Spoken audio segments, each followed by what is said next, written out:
Welcome to Waldo's studio. We're doing a tutorial today on wedging clay. So if you're in the ceramics world, wedging is a really important part of getting your clay ready to throw or use on the wheel.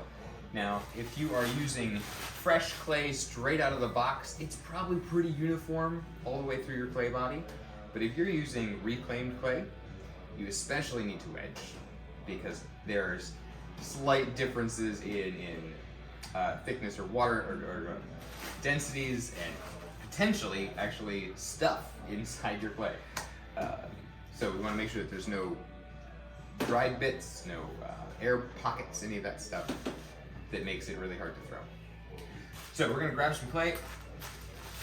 This is reclaimed, which means there may be even a couple different bodies of clay in here. But they all, of course, fire at the same temperature, so we're not going to mess with different clay bodies at different temperatures. You can weigh out your clay. If you're throwing 2 pounds, 1 pound, you can weigh that out ahead of time. So we're going to say we're throwing 2 pounds today. Put that on there. And then I'm going to take this ball and do a process of wedging, which is essentially kneading the clay back into itself and opening up the back to make sure any air bubbles escape, any impurities escape, and the whole ball of clay is consistent. All right, now, this process looks a little funny and there's multiple ways to do it, so feel free to look online and find other ways. This is my chosen method. So we've got a surface here that's covered in canvas, which is for wedging surface. Here at Waldo's we have one here. We also have a mobile one. We're over here on the particularly brown one. So if you're using multiple different kinds of clay, you want a dedicated space for white clay and then brown clay on a different one for wedging. So here we are on the brown clay side.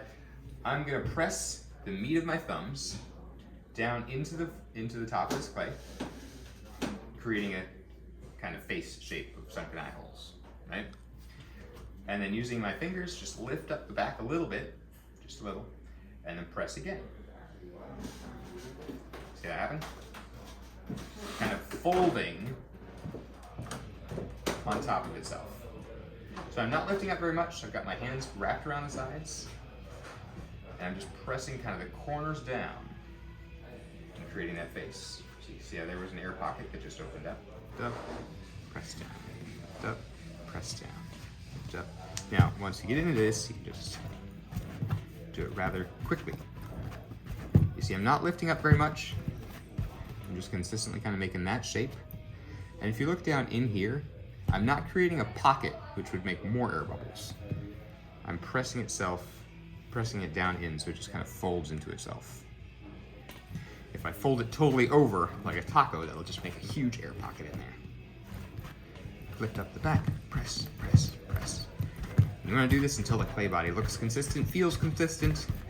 If there's any marbling or striations of color, you want to get those out. And I tell you, this is a very important foundational step. If you find bubbles in your clay later, it's going to be harder to throw.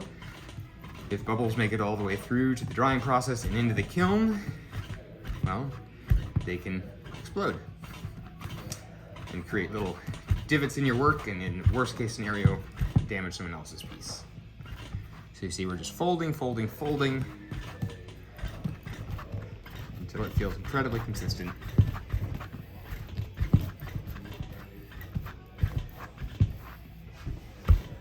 Looking like that. Ta-da.